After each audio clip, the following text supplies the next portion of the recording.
नमस्कार, स्वागत आहे तुमचं आपल्या चॅनलमध्ये। चला तर आज आपण बनवूयात हरभऱ्याची गरगट्याची भाजी। म्हणजे ही हरभऱ्याच्या पानांची साठवून ठेवलेली जी भाजी आहे त्याची।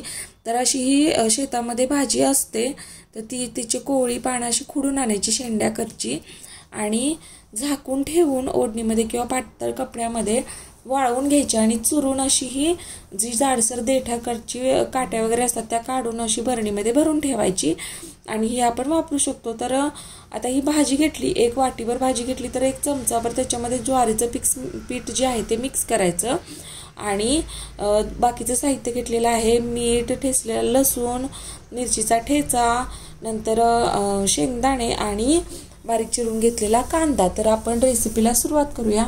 कढई गरम करून घेतली, त्याच्यामध्ये तेल घालायचं। तेल गरम झालं की थोडेसे जिरे घालायचे। जिरे तडतडले की बारीक चिरून घेतलेला जो कांदा आहे तो कांदा घालायचा, छान लालसर होईपर्यंत भाजून घ्यायचा। तर आता ही भाजी आहे ना ती आपण वाळवून ठेवतो, ती साधारण आपण थंडी संपताना वाळवून ठेवतो आणि पावसाळ्याच्या सुरुवातीपर्यंतच हिला वापरायची, कारण त्याच्या पुढे जर वापरली आपण पावसाळ्यामध्ये किंवा पावसाळ्यानंतर तिचा कलर चेंज होतो आणि चवही बदलते त्याची, त्यामुळे तेवढीच वापरायची। त्यानंतर ती आपण आता हे आपली रेसिपी बघूया। कांदा लालसर होईपर्यंत भाजून झाला की त्याच्यामध्ये ठेचलेला लसूण घालायचा, छान परतून घ्यायचा। नंतर त्याच्यामध्ये मिरचीचा ठेचा घालायचा, शेंगदाणे घालायचे, 1-2 मिनिटं त्याला परतून घ्यायचे आणि नंतर त्याच्यामध्ये आपण पाणी ओतायचं। तर गरजेनुसार पाणी ओतायचं आणि त्याच्यामध्ये नंतर चवीनुसार मीठ घालायचं। तर हे शेंगदाणे आपण घातलेले आहेत ते कच्चे शेंगदाणे आहेत, त्यामुळे 1-2 ते 3 मिनिटं या भाजीला उकळी येऊन द्यायची मिश्रणाला आणि ते व्यवस्थित शिजवून घ्यायचे शेंगदाणे।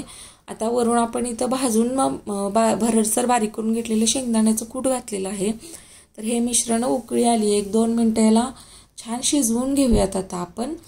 तर मिश्रण हे 1-2 मिनिटं शिजून झालं की त्याच्यामध्ये जे आपण मिक्स करून ठेवलेली भाजी आहे, ज्वारीचं पीठ आणि भाजी, ते याच्यामध्ये ओतायचं आणि वरून व्यवस्थित याला असं चमच्याच्या साह्यानं किंवा उलटण्याच्या साह्यानं ढवळून घ्यायचं, एकदम मिक्स करून घ्यायचं हे सर्व मिश्रण आणि एक 5 ते 7 मिनिटं याला शिजवून घ्यायचं। या भाजीला जास्त वेळ लागत नाही भाजी शिजण्यासाठी, परंतु एकजीव होण्यासाठी आपण हे सर्व शिजवून घ्यायचं।